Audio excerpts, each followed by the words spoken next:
When watching the news, you may have noticed that the United States has a base in Guantanamo Bay, Cuba, where a number of suspected terrorists are held. And you may have asked yourself, how come the US has a base in Cuba? I thought that Cuba was governed by communists, that they don't like Americans. Why would they have a base that they lease to the United States? Well, there's a history behind it, one that goes back well over 100 years to the heyday of US imperialism in the region. Stay tuned as we explore the history of the United States policy in Cuba around 1898.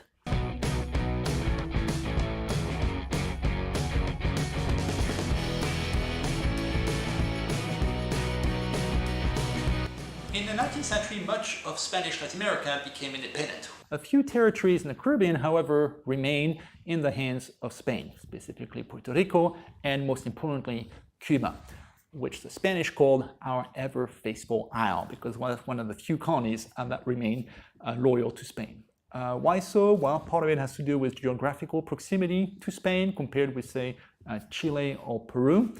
Part of it also had to do with the fact that in the 19th century, Cuba boomed as a sugar economy, and so you have a lot of imports of African slaves, and the white elite of Cuba was concerned about a slave revolt and wanted to stay close to Spain to have some backup in case of a major slave revolt.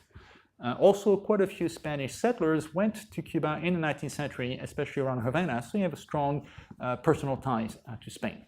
That is until the 1870s, 1890s, 1880s, where you have three attempts by Cuba to obtain independence from Spain.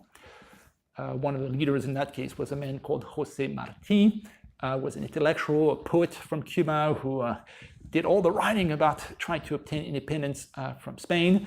Eventually began a physical fight, war against Spain. The first big battle that he was in, he charged at the enemy and then got shot right there. You know how they always say the pen is mightier than the sword? Well, for Martí, it turned out that the sword is mightier than the pen. He should have stuck with writing poetry.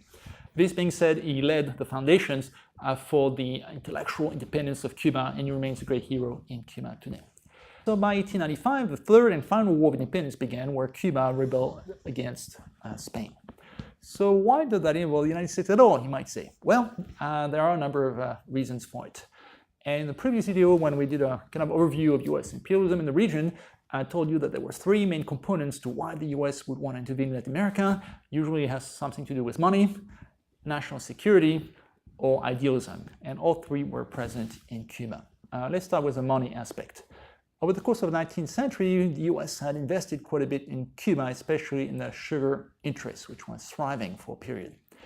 And so when you have all these wars of independence in the late 19th century, the sugar companies would be infected because these wars are lengthy and they are guerrilla wars. So the rebels attacked many of the economic assets in the area, and that would include plantations. And in response, the Spanish authorities were trying to wipe out the rebel presence in the countryside, and that would include emptying the countryside. And you could see how that would hit the sugar interests of American corporations. If the US government intervened, then that would pacify Cuba, and you could go back to business as usual. So there's an interest there. Beyond that, there's a more idealistic element. When Americans looked at Cuba, they saw a romantic struggle for independence, which reminded them of how a century before Americans had done the exact same thing. So there's a lot of sympathy there.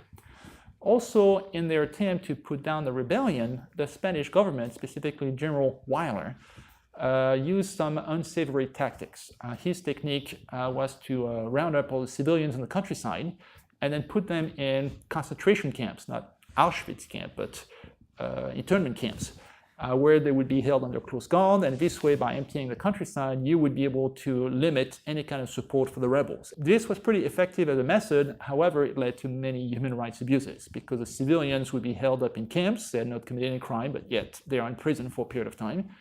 They would be poorly taken care of, and between the Caribbean diseases and the lack of food, many of them starved to death or died of disease, upward of 100,000 people. And that was very well reported in the US, specifically in what was called the yellow press, which refers to newspapers in the late 19th century that were published on cheap paper that would yellow pretty fast. These newspapers would be selling by the millions for each major paper because at the time there's no radio, no TV, no internet, so that's your major source of news. And so they would have a lot of influence. And they talked a lot about what was going on in Cuba in ways that were very hostile against Spain. and it helped rile up public opinion about the matter. I don't know if it was part of a campaign on the part of the journalists to try to get the US to plunge into the war, in which case you would sell even more copy because people would get very interested in that war. I don't know if there's a conspiracy behind it, but they definitely brought a lot of attention to the war in Cuba. What about national security?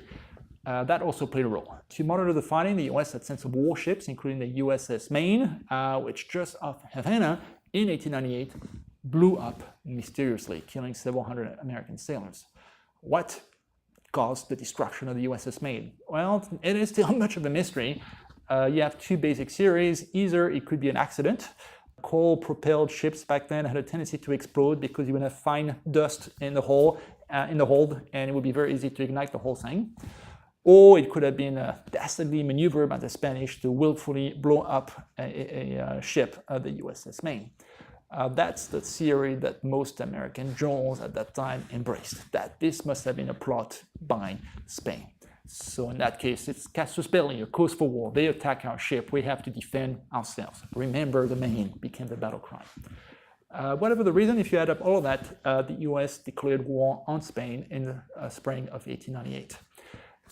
Notice how back then the United States still declared war. That's something the US did again in World War I and World War II against Germany. Hasn't been done since then. It's normally part of the Constitution, but that seems to be an authority that Congress has abdicated ever since. Whether it's for Korea or Vietnam or the two wars in Iraq, we haven't had any proper declaration of war now. Getting back to the Spanish-American War, this one was a fairly short one, also ended in 1898, which makes your job easier, only one date to remember. And that became known in the US as the Splendid Little War.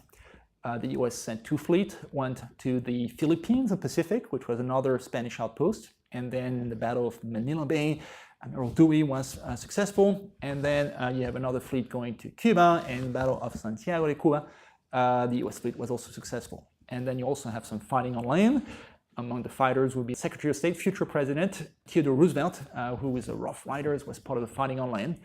And ultimately, the US Army was also successful on land, and Spain sued for peace.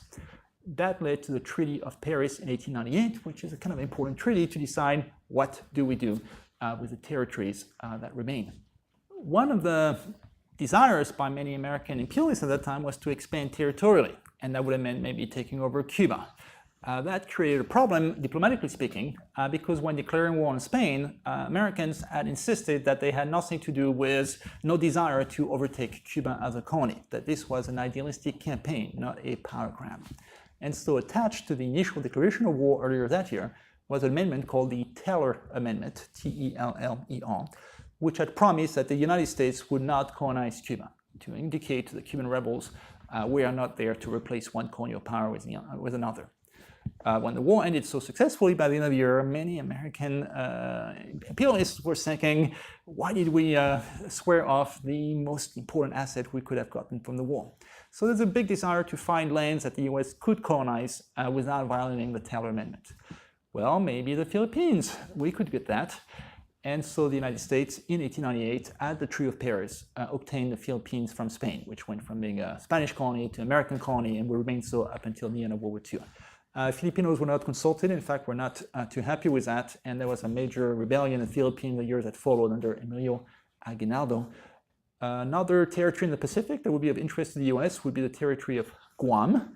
It's not very large, but it's great for a naval base or today an air base, and in fact, it is still an American territory all the way to the present time. Speaking of the Pacific, I should note that in 1898, that's the year that the United States annexed Hawaii, which is now still in American hands. It's a state. So this is not connected directly to the Spanish-American War. It happened the same year. Moving back to the Caribbean, Spain would also control Puerto Rico.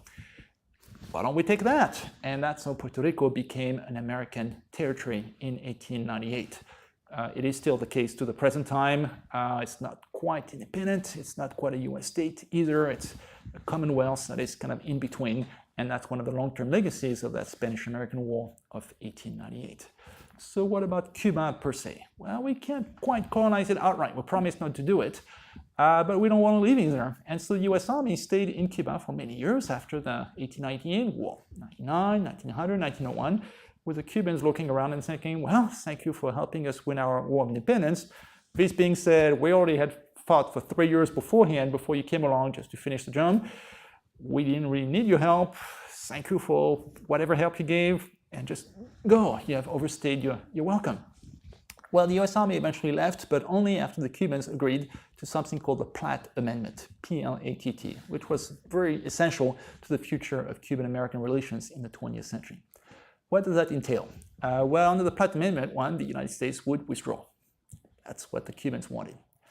2, however, the United States insisted that Cuba could not borrow any money from outside powers except for the United States. So if it wanted to borrow money to build, I don't know, a railroad or something, it would have to go to a bank in the United States. So all the profits would go to American banks, and also there would not be any kind of subservience to a European power. Also in the Platt Amendment, the notion that Cuba would not control its foreign policy. It would control its internal policy, like police, education, roads, and so forth. But in terms of signing treaties with, say, Germany or another power, they could not do it. The US State Department would do that for them. So they were more of a protectorate than a truly independent country. Also in the Platt Amendment, the US withdrew its troops, but had the right to come back whenever they wanted to. So it's as if the Cubans had to agree preemptively to any future invasion.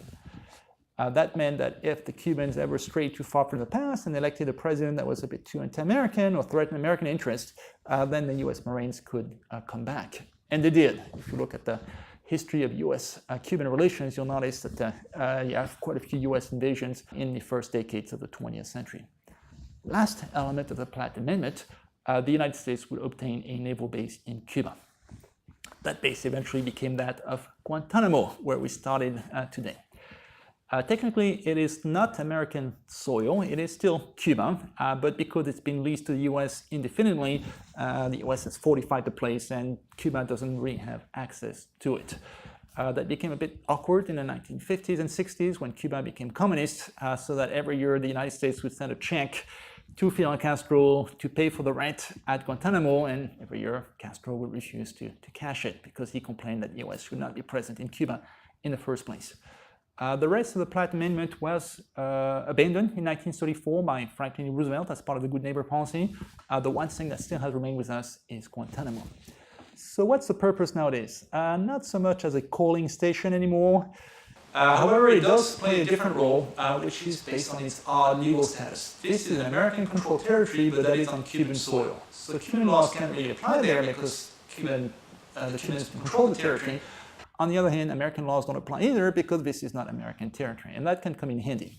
In the 1990s, you had some upheavals in nearby Haiti, where the democratically elected president, Jean-Bertrand Aristide, was overthrown by a junta led by Raúl Cedras. As a result, several 100,000 Haitian boat people fled from Haiti, hoping to get to the shore of Florida to apply for political refugee status because they were fleeing from a dictatorship. The United States was unwilling to accept so many Haitians in the United States, and as a result, the Coast Guard would intercept them at sea. And rather than take them to Florida, where they could apply for refugee status, they were taken to Guantanamo and held there, and then eventually repatriated to Haiti. So that was kind of useful for American people that didn't want to accept Haitian immigrants, use Guantanamo as a holding pen where the Haitians could not claim all the status under American immigration law. Moving forward by a decade after the 9/11 attacks in 2001, the US arrested a number of suspected terrorists in Afghanistan and later after 2003 in Iraq as well. A number of those terrorists were interrogated in a way that did not match international law, i.e. tortured. And because evidence obtained under torture cannot be employed normally in American courts, the United States decided not to judge them normally in American courts on American soil, and also not to award them the normal protection awarded to foreign combatants under the Geneva Conventions. Well, that's where Guantanamo comes in again. Some of these suspected terrorists were brought to Guantanamo because it is a territory that the US controls, but Cuban law, no American law applies there.